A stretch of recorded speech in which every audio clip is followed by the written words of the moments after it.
வாங்க. எல்லாம் எப்படி இருக்கீங்க? நல்லா இருக்கீங்களா? ஆரிய மாவு புட்டு செய்கிறேங்க.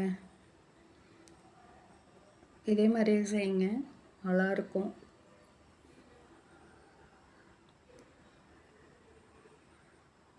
பெரியவங்களுக்கு, வயசானவங்களுக்கு, குழந்தைங்களுக்குலாம் ரொம்ப ஹெல்த்தியான ஒரு ஃபுட்டு.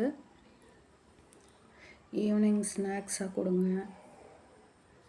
ஹெல்த்தியானது. தேங்காய் பாலுங்க. ராகி புட்டு தான் செய்கிறோம். இது மாதிரி தேங்காய் துருவி போடுறதில்ல, கொஞ்சோண்டு எடுத்து மிக்சியில் அரைச்சி இந்த மாதிரி பால் எடுத்து இந்த தண்ணி ஊற்றி உப்பு போட்டு கலக்கி போடுவீங்க இல்லையா, அதுக்கு வந்து தேங்காய் பாலும் உப்பும் போட்டு கலக்கி போடுங்க. அந்த இது ஏலக்காய் விதை அப்படியே நசுக்காமல் போடுங்க. அப்போ தான் நல்லா வாசமாக இருக்கும் சாப்பிடும் போது, கடிக்கும் போது. இப்படி தேங்காய் பாலில் நீங்கள் மாவு பிசைஞ்சு நீங்கள் இட்லி பானையில் வைக்கும்போது அதனோட வாசம் நல்லாயிருக்கும். லைட்டாக தேங்காய் எண்ணெய் ஸ்மெல்லு இருக்கும், சூப்பராக இருக்கும், ஆரோமா நல்லாயிருக்கும். தேங்காய் பால் இல்லைன்னா நீங்கள் தண்ணியும் உப்பும் கலந்துக்கோங்க. பால் ஊற்றாதீங்க. பால் ஊற்றினா அது ஒரு மாதிரி இருக்கும். இந்த மாதிரி வரணும் இருக்கணும். நாமனா அப்படியே நிற்கணும். அந்த மாதிரி பிணைஞ்சிக்கோங்க. பார்த்தா வரன்னு இருக்க மாதிரி இருக்கணும், நாமனா நிற்கணும்.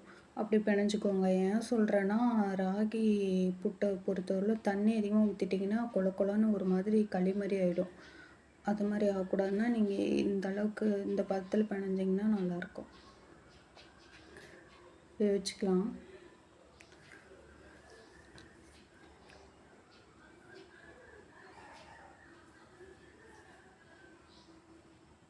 அது மீதி இருந்த அந்த பாலையும் புழிஞ்சி எடுத்துக்கலாம். அது வந்து புட்டு சாப்பிட்டுட்டு அப்படியே குடிக்கிறதுக்கு யூஸ் ஆகும்.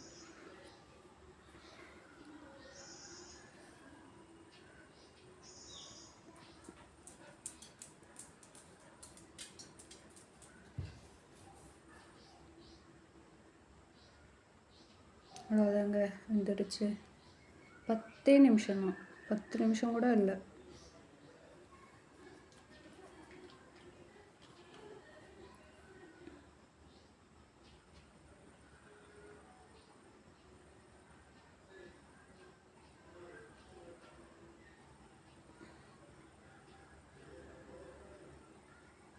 அது சுடுதுங்க, சூடாக கையில் வச்சுட்டேன்.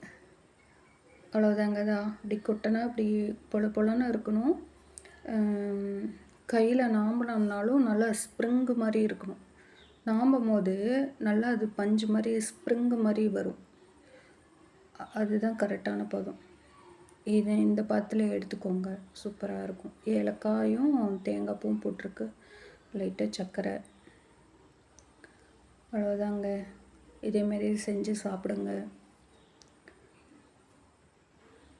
ராகி புட்டை பொறுத்தவரையிலும் தண்ணி மட்டும் அதிகம் பார்த்து பதமாக சேர்த்துக்கோங்க. இல்லைன்னா அது நல்லாவே இருக்காது. அப்புறம் செய்கிறதுக்கு இன்ட்ரெஸ்ட்டு போயிடும். வரன்னு இருந்தால் கூட சாப்பிட்றலாம். ஆனால் வந்து கொலன்னு அந்த ஒரு மாதிரி இருந்துச்சுன்னா அது பல்லில் போய் டைட்டாக நின்றுக்கும். அவ்வளோதாங்க. தேங்காய் பால் பாருங்கள், அவ்வளோதான். ஈஸி தாங்க. இதே மாதிரி செஞ்சு சாப்பிடுங்க. ரொம்ப ஹெல்த்தி உடம்புக்கு. ஈவினிங் எடுத்துக்கோங்க, ரொம்ப ஹெல்த்தி.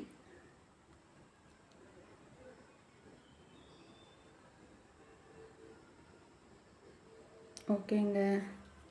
சேனல் பாருங்கள், சப்ஸ்கிரைப் பண்ணுங்கள், லைக் பண்ணுங்கள், ஷேர் பண்ணுங்கள், கமெண்ட் பண்ணுங்கள். இன்னொரு வீடியோவில் சந்திக்கலாம்.